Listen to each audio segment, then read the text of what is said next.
So now let's talk about what interpreted programming languages are. So when we talk about interpreted programming languages, we're going to be talking about things like Python, PHP, Ruby on Rails, JavaScript. Those are probably some languages that you've heard of. And essentially all an interpreted programming language is where you write out all of the code simply in text, right? So essentially at the end of the day, all it is a text file. You put a different extension at the end just so your computer knows the interpreter that's supposed to be reading it, but otherwise it's just text. You can literally open up a Python script in Notepad and be able to read it just fine. You can actually even write Python or PHP or Ruby on Rails in Notepad, literally save it with the correct extension, and it will be able to run fine on your system. So the script that you're going to be writing, the code that you're going to be writing, is all going to be in text.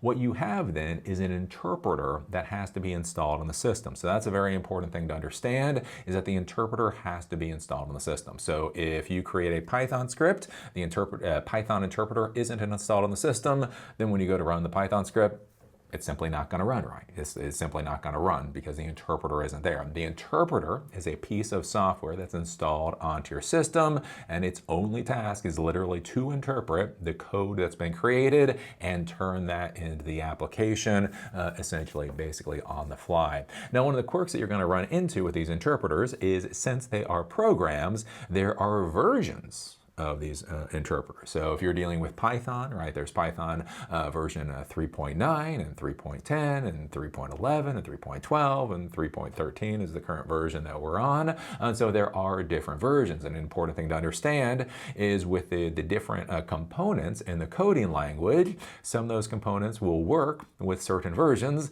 and will not work with others, right? So basically, if you write a code, or if you're given code to run on a system, you have to verify not just which interpreter needs to be installed on the system, but also which version of the interpreter needs to be installed on the system. Once you start doing more complicated tasks, this can get a little bit more complicated than you realize. So things like with Python. So currently I'm getting up to speed with pyTorch. PyTorch is an AI framework for being able to use, be able to create AI projects with Python. And one of the quirks is the current version of Python is version 3.13.2, something like that, right?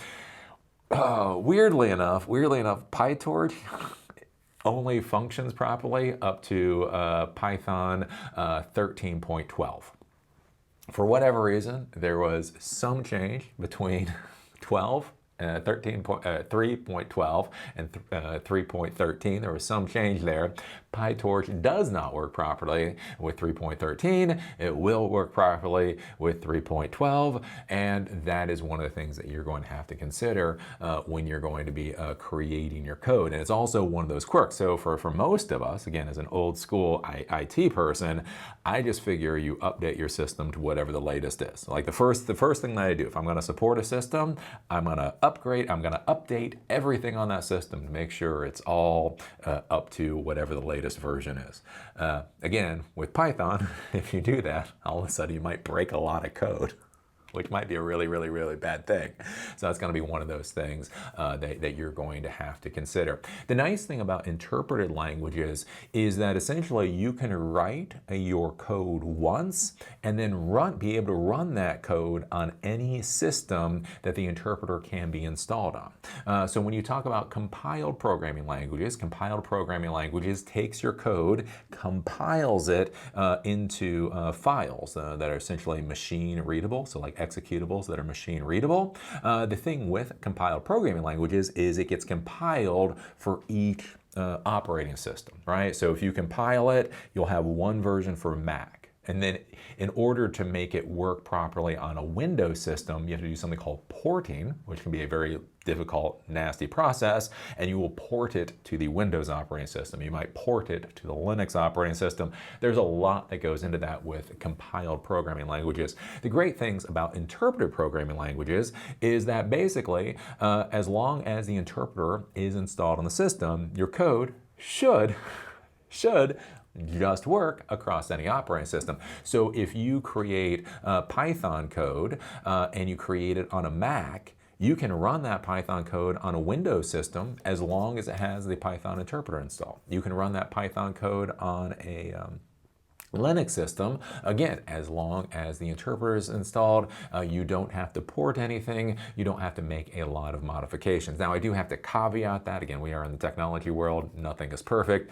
So depending on the operating system, there might be some quirks in there you have to deal with. That's just kind of how it is. But that's one of the ideas with these interpreted languages is as long as the system has the proper interpreter on it, the interpreter basically deals with the operating system. So you have the code, and then you have the interpreter and then the operating system. You just deal with your code. The interpreter deals with the operating system. And so that's why you can just code once and then be able to deploy it to anything that has an interpreter out there.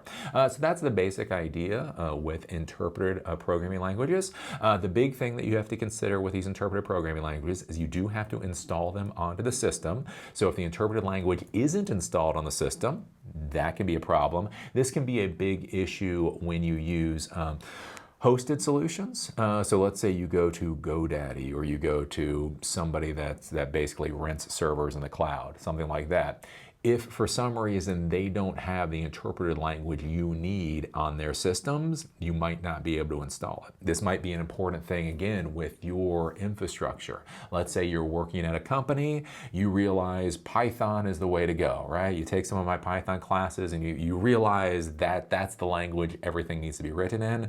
One of the important things to think about is when you go to deploy your Python code, make sure the system administrators are willing to install Python on their servers, right? You can sit here, you can write all this code, and then you can hand it to the system administrators, whoever you're supposed to hand it to. If they refuse to install the interpreter onto, those core systems, you may just have a lot of text that you can't do anything with, right? So the first thing is make sure that the interpreter is either installed or can be installed. And this is where you have to go and talk with some people.